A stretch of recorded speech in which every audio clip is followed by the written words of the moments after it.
പുനർജനിയുമായി ബന്ധപ്പെട്ട് കഴിഞ്ഞ ഗവൺമെന്റ് അന്നത്തെ പ്രതിപക്ഷ നേതാവും ഇപ്പോഴത്തെ മുഖ്യമന്ത്രിയുമായ ശ്രീ വി ഡി സതീശനെതിരെ വിജിലൻസ് അന്വേഷണത്തിന് ഉത്തരവിട്ടിരുന്നു. വിജിലൻസ് വളരെ വിശദമായി തന്നെ കാര്യങ്ങൾ പരിശോധിച്ചു. ആ പരിശോധനയിൽ തെളിവുകളൊന്നും കണ്ടെത്താൻ കഴിയാത്ത സാഹചര്യത്തിൽ കേസിൽ നിന്ന് ശ്രീ വി ഡി സതീശനെ ഒഴിവാക്കണമെന്ന് വിജിലൻസ് ഡയറക്ടർ റിപ്പോർട്ട് ചെയ്തിട്ടുണ്ട്. ഈ റിപ്പോർട്ടിന്റെ അടിസ്ഥാനത്തിൽ മുഖ്യമന്ത്രി വി ഡി സതീശനെതിരെ പുനർജനിയുമായി ബന്ധപ്പെട്ട് കഴിഞ്ഞ സർക്കാർ എടുത്ത കേസ് അവസാനിപ്പിക്കാൻ ആഭ്യന്തര വിജിലൻസ് വകുപ്പ് തീരുമാനിച്ചിരിക്കുകയാണ്. 2018 പ്രളയത്തിൽ വീട് നഷ്ടപ്പെട്ടവർക്ക് വീട് വെച്ചു കൊടുക്കാനും വേണ്ടിയിട്ടുള്ള ധനസമാഹരണം നടത്താൻ വേണ്ടി വിദേശയാത്ര നടത്തിയെന്നും ആ വിദേശയാത്രയിൽ ധനസമാഹരണം നടത്തിയെന്നുമാണ് കഴിഞ്ഞ സർക്കാരിന്റെ നിർദ്ദേശപ്രകാരം വിജിലൻസ് അന്വേഷണം നടത്തിയത്. ഈ അന്വേഷണത്തിൽ പുനർജനി പദ്ധതി നടപ്പാക്കുന്നതിന് എറണാകുളം ആസ്ഥാനമായ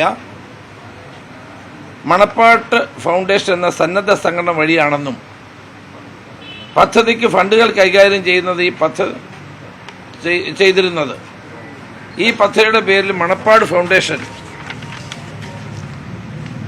ആരംഭിച്ച ബാങ്ക് അക്കൗണ്ട് വഴിയും ഫൗണ്ടേഷനിലെ FCRA കറണ്ട് അക്കൗണ്ട് വഴിയുമാണെന്ന് വിജിലൻസിന്റെ പരിശോധനയിൽ വ്യക്തമാവുകയുണ്ടായി.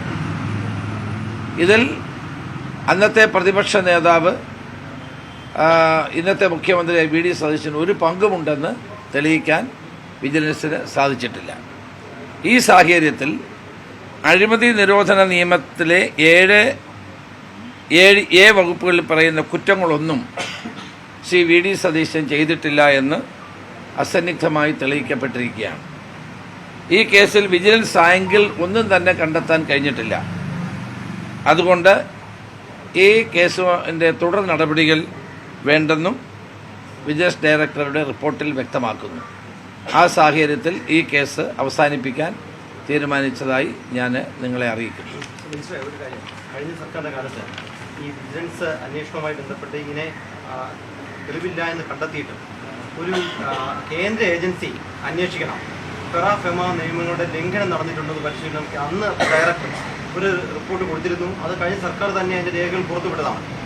ഒരു സർക്കാർ മുമ്പിൽ അങ്ങനെ ഒരു ശുപാർശ ഉണ്ടായിരുന്നു. അതിനെ സംബന്ധിച്ച് അതും അല്ല, അത് ശേഷമാണല്ലോ ഈ അന്വേഷണമൊക്കെ പിന്നെയും നടത്തിയിട്ടാണ് അവർ പറഞ്ഞത് ഇതിന്റെ യാതൊരു വിജിലൻസ് ആംഗിൾ ഇതിനകത്തില്ല, ശ്രീ വി ഡി സതീശനുമായി ബന്ധപ്പെട്ട ഒരു കാര്യവും തെളിയിക്കാൻ കഴിഞ്ഞിട്ടില്ല.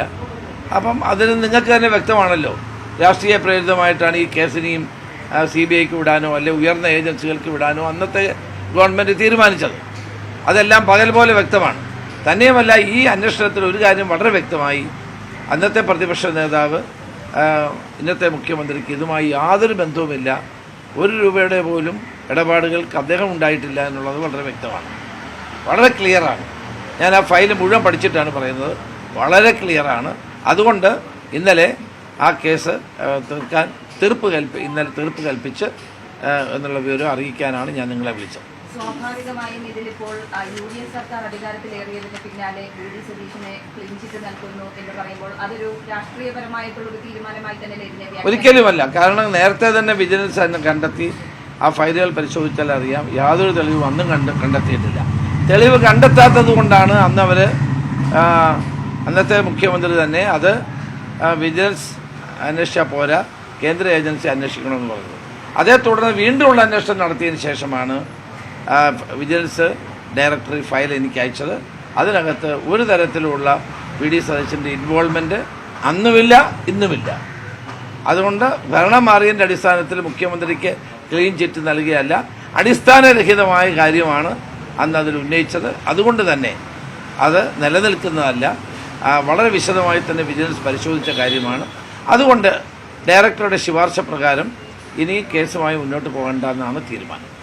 അല്ലെ, അതായത് സാറേ, അത് ഈ സർക്കാർ അധികാരത്തിൽ വന്നതിന് ശേഷം ആ ശുപാർശ അടങ്ങിയ ഫയൽ വീണ്ടും പരിശോധിക്കാൻ ആവശ്യപ്പെട്ടു, അങ്ങനെയാണ്? അങ്ങനെയല്ല. അപ്പോഴാണ് ആ ഡയറക്ടർ പരിശോധിച്ചത്. പുതിയ ഗവൺമെന്റ് വരുന്നതിന് മുമ്പ് തന്നെ ഡയറക്ടർ ഇത് പരിശോധിച്ച ശേഷമാണ് ഇപ്പോൾ ഈ ഫയൽ എൻ്റെ മുമ്പിൽ വന്നത്. ഞാനിത് പരിശോധിച്ചപ്പോൾ ഇനി ഇതുമായി മുന്നോട്ട് പോകേണ്ട യാതൊരു കാര്യവുമില്ല. നേരത്തെയും വ്യക്തമായിരുന്നു ഇന്നത്തെ മുഖ്യമന്ത്രിക്ക് അതുമായി യാതൊരു പങ്കുമില്ലായിരുന്നു. പിന്നെ രാഷ്ട്രീയ പ്രേരിതമായിട്ടാണ് CBIക്ക് വിടാനാ അല്ലെങ്കിൽ കേന്ദ്ര ഏജൻസിക്ക് വിടണമെന്നത് എന്നുള്ള തീരുമാനം അവരെടുത്തത്. പക്ഷേ അതിനുശേഷം വിജിലൻസ് ഡയറക്ടർ പരിശോധിച്ച ശേഷം എനിക്ക് നൽകിയ ഫയല് ഇതുമായി ഇനി മുന്നോട്ട് പോകേണ്ട ആവശ്യമില്ലെന്നും വിജിലൻസ് ആംഗിൾ ഇതില്ലെന്നും VD സതീശൻ ഇതുമായി യാതൊരു ബന്ധവുമില്ലെന്നും അസന്നിഗ്ധമായി തന്നെ ഫയൽ എഴുതി അറിയിച്ചിട്ടുണ്ട്. അതിൻ്റെ അടിസ്ഥാനത്തിൽ കേസുമായി ഇനി മുന്നോട്ട് പോകേണ്ടതാണ് തീരുമാനം. മറ്റൊരു വിഷയം, ഈ ദില്ലിയിൽ നടന്ന സമരത്തിന് ഐക്യദാർഢ്യം പ്രഖ്യാപിച്ച് കേരളത്തിലുടനീളം പ്രതിഷേധങ്ങൾ നടന്നിരുന്നു. അതിൽ 5000-ഓളം കേസുകൾ എടുത്തിട്ടുണ്ട്. അത് പിൻവലിക്കണമെന്ന് പ്രതിപക്ഷ നേതാവ് ഒരു കത്ത് മുഖ്യമന്ത്രിക്ക് കൊടുത്തിരുന്നു. അത് അങ്ങേക്ക് ഫോർവേഡ് ചെയ്തിട്ടുണ്ടെന്നാണ് CM ഓഫീസ് പറഞ്ഞിരുന്നത്. അതിനെന്തെങ്കിലും നടന്നു? അത് ഞാൻ DGPക്ക് കൊടുത്തു. കേസുകൾ അങ്ങനെ കേസുമായി മുന്നോട്ട് പോകണമെന്നുള്ള താല്പര്യം ഗവൺമെൻറ്റിനില്ല. പക്ഷേ ചില കാര്യങ്ങളിൽ ക്രിമിനൽ സ്വഭാവമുള്ള കേസുകൾ നമുക്ക് പിൻവലിക്കാൻ പ്രയാസമായിരിക്കും. അതെന്താണെന്ന് നോക്കി ചെയ്യാനായിട്ട് DGPക്ക് നൽകിയിരിക്കുക. അതുപോലെ ഈ കുണ്ട്രയിലെ സിയാദിന്റെ കേസുമായി ബന്ധപ്പെട്ടുകൊണ്ട് അവിടുത്തെ പോലീസ് ഉദ്യോഗസ്ഥർക്കെതിരെ ഗുരുതരമായിട്ടുള്ള ആരോപണങ്ങളാണ് ഓരോ ദിവസവും പുറത്തുവരുന്നത്. ഒരു ഗുരുതരമായ ആരോപണവുമില്ല. ഒരു പോലീസുകാരൻ അടിച്ചെന്നാണ് പറഞ്ഞത്. അയാളെ സസ്പെൻഡ് ചെയ്തു. ഈ വ്യക്തിയുടെ പോസ്റ്റ്മോർട്ടം റിപ്പോർട്ടും എല്ലാം പരിശോധിച്ചപ്പോൾ ഹെപ്പറ്റൈറ്റിസ് C മൂലമാണ് അദ്ദേഹം മരിച്ചത്. 13 ദിവസം പോലീസ് കസ്റ്റഡി എടുത്ത ശേഷം 13 ദിവസം കഴിഞ്ഞാണ് ആശുപത്രിയിലെ ചികിത്സയിലാണ് അദ്ദേഹം മരിച്ചിട്ടുള്ളത്. അതിനകത്ത് ഒരു ദുരൂഹതയുമില്ല. ഒരു പോലീസുകാരൻ അടിച്ചെന്നാണ് പറഞ്ഞതുകൊണ്ട് അയാളെ സസ്പെൻഡ് ചെയ്തു. പിന്നെ ക്രൈംബ്രാഞ്ച് അന്വേഷണം നടക്കുകയാണ്. ഇത്രയൊക്കെ ഉണ്ടായിട്ടും പോസ്റ്റ്മോർട്ടം റിപ്പോർട്ട് ഉണ്ടായിട്ടും ഈ മരണം പോലീസ് മർദ്ദനം മൂലമല്ലെന്ന് വ്യക്തമായിട്ടും എന്നാലും ഒരു ക്രൈംബ്രാഞ്ച് അന്വേഷിക്കട്ടെന്ന് വെച്ചു. അന്വേഷണം നടന്നുകൊണ്ടിരിക്കുകയാണ്. ഇനി കൂടുതൽ വിവരങ്ങൾ വ്യക്തമാവുകയാണെങ്കിൽ ആ സമയത്ത് അത് നോക്കാം. അതെ, അത് ക്രൈംബ്രാഞ്ച് അന്വേഷണം നടക്കട്ടെ. ആലപ്പുഴ ഒരു സംഭവം ഉണ്ടായിട്ടുണ്ട്. അവിടെ ഈ പവർ കട്ടിനെ വിമർശിച്ചുകൊണ്ട് ഒരു PDP പ്രവർത്തകർ മുഖ്യമന്ത്രിക്കെതിരെ പോസ്റ്റ് ഇട്ടു. അപ്പോൾ അയാളുടെ ഫോൺ ഉൾപ്പെടെ ഇപ്പോൾ പോലീസ് പിടിച്ചു വാങ്ങിച്ചിട്ട് പോയെന്ന് പറഞ്ഞിട്ട് ആക്ഷേപം. എനിക്കറിയില്ല, ഞാൻ പരിശോധിക്കാം. അപ്പോഴൊരു സംശയം